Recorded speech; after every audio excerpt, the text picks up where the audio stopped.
good afternoon, and hello.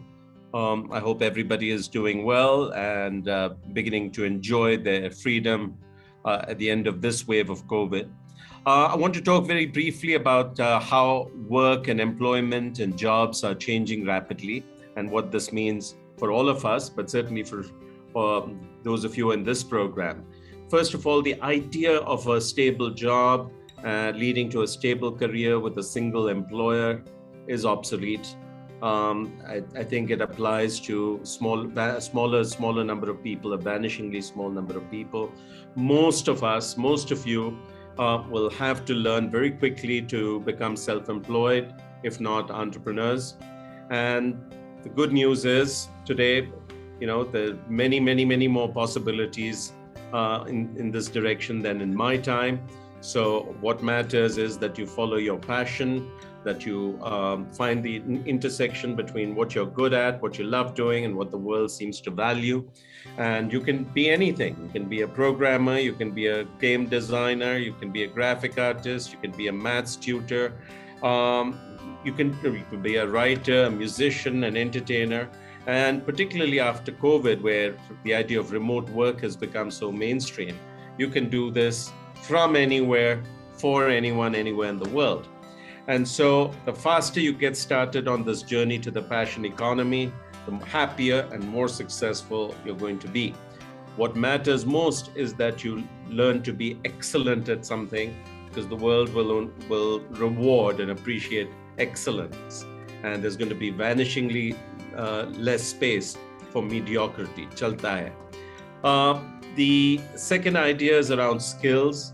Not only are the jobs changing, the skill requirements are changing rapidly, and whatever is hot today will soon be obsolete.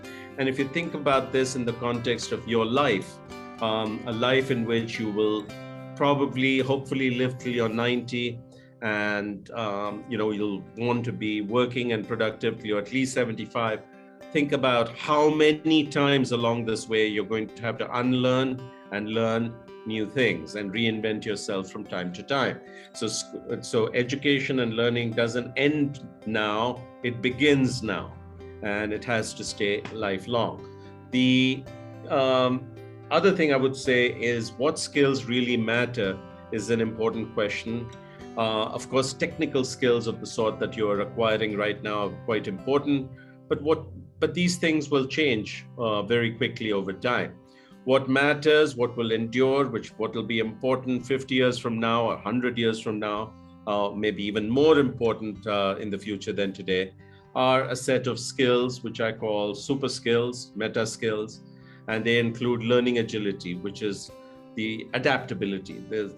If you're thrown into a situation which you've never experienced, like COVID, how quickly do you learn to adapt and succeed and thrive? Another one is entrepreneurial mindset and skills. Not every one of us wants to be an entrepreneur or can even succeed as an entrepreneur. But in the 21st century, all of us need to have an entrepreneurial mindset, which means a few things. The ability to see an opportunity and grab it, seize it, act on it, not just see it. And often opportunities come concealed and disguised as challenges. So to see past the challenge and see the opportunity is important. A second quality is resourcefulness. Almost no successful entrepreneur starts with lots of money. They start with nothing but a big dream. So resourcefulness is more important than resources. A third one is the ability to solve problems.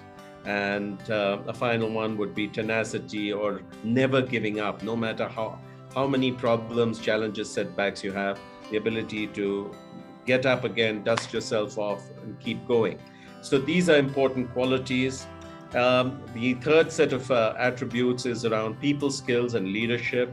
Even as robots, software, AI is eating the world and doing more and more things that only humans could do, it turns out that the ability to get along with other people, to work in teams, to collaborate, solve problems, the uniquely human capacity for creativity, the ability to lead others through influence, these things are becoming even more important and critical. And so if you have leadership skills, you don't have to worry. People and opportunities are going to come to you. You don't have to go chasing them. Now, all these things, learning agility, entrepreneurial mindset, leadership, and people skills, cannot be learned in the classroom. They cannot be learned online. They can only be learned experientially by taking on repeatedly bigger and bigger challenges. So that's what I'd encourage you to do. So these are all topics discussed in my book, What the Heck Do You Do With My Life? I hope some of you pick it up and actually read it. Or if not, there are plenty of videos, etc. on YouTube, LinkedIn. Come take a look at those. I wish you great success in whatever endeavor you choose to do. Good luck.